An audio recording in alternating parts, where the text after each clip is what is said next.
Baik, assalamualaikum warahmatullahi wabarakatuh. Perkenalkan, nama saya Adril dengan NIM A321238081. Baik, di sini saya akan menjelaskan terkait mata kuliah sistem peradilan pidana. Baik, langsung saja, yaitu pemeriksaan, penyelidikan, dan penyidikan. Yang pertama itu pengertian penyelidikan. Penyelidikan adalah serangkaian tindakan penyelidik untuk mencari dan menemukan suatu peristiwa yang diduga sebagai tindak pidana guna menentukan dapat atau tindaknya dilakukan penyidikan menurut cara yang diatur dalam undang-undang ini. Yang kedua itu tujuan utama penyelidikan. Yang pertama, menentukan apakah suatu peristiwa benar-benar tindak pidana. Yang kedua, menutup cukup alasan untuk melanjutkan ke tahap penyidikan. Yang ketiga, mengumpulkan informasi awal untuk memperjelas dengan tindak pidana. Terus adapun tahapan pelaksanaan penyelidikan. Permulaan proses penyelidikan dimulai dengan adanya informasi, laporan, atau pengaduan tentang dugaan tindak pidana, yaitu pencarian dan penemuan peristiwa. Penyelidik mencari dan menemukan peristiwa melalui observasi, pengumpulan informasi awal dari saksi atau pengecekan lokasi. Lanjut, penentuan kelanjutan kasus.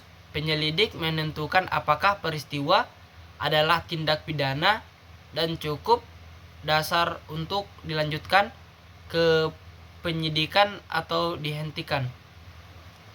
Terus pengertian penyidikan. Serangkaian tindakan penyidik untuk mencari dan mengumpulkan bukti, membuat terang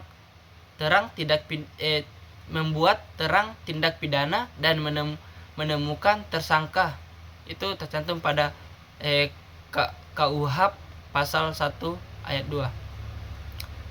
Fokus kegiatan pada tindak pidana yang jelas dan pelakunya melalui pemeriksaan, pengobahan, dan penyitaan.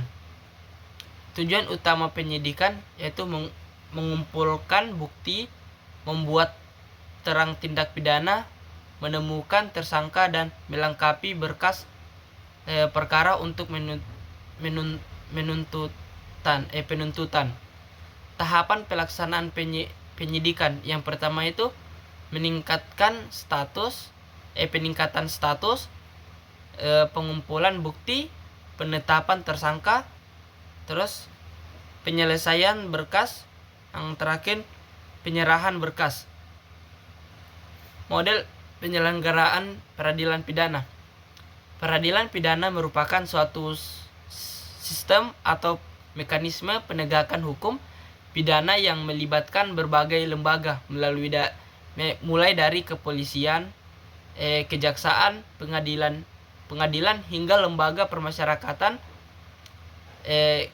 untuk menegakkan hukum perlindungan masyarakat serta pembagian akhir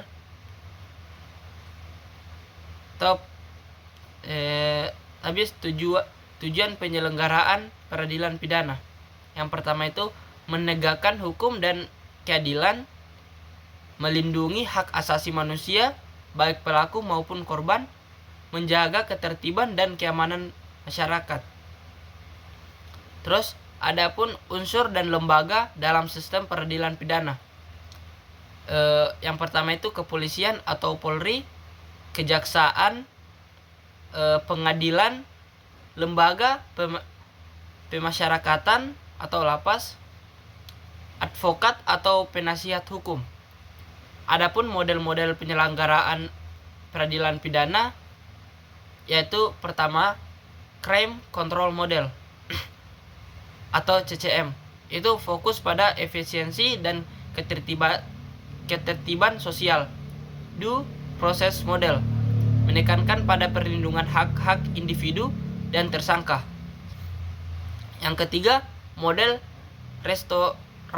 restoratif justice, keadilan fokus pada pemulihan hubungan antara pelaku, korban, dan masyarakat. Yang keempat, model rehabilitatif, fokus pada perbaikan perilaku pada pelaku kejahatan. Yang kelima, model integratif Indonesia. Adapun sistem peradilan pidana, yang pertama itu pencegahan kejahatan, resosialisasi pelaku kejahatan. Yang ketiga, kesejahteraan sosial. Terus model penyelenggaraan peradilan pidana, melihat peristiwa tindak pidana, terus identifikasi terhadap pelaku ditangkap, terus pemeriksaan pelaku saksi dilakukan secara terpisah, terus pemeriksaan pelaku di tempat langsung, komunikasi dengan pihak lain dan keluarga tidak diizinkan. Perlakuan yang dilakukan terhadap pelaku tidak diberitahukan. Tujuan pemeriksaan hanyalah pengakuan melalui cara pemaksaan. Hasil pemeriksaan diserahkan pada pengadilan. Hakim hanya memeriksa berdasarkan berkas hasil pemeriksaan penyidik tanpa pengembangan lebih lanjut. Baik, itu saja yang bisa saya jelaskan. Lebih dan kurangnya saya mohon maaf. Wabillahi taufiq wa hidayah. Wassalamualaikum warahmatullahi wabarakatuh.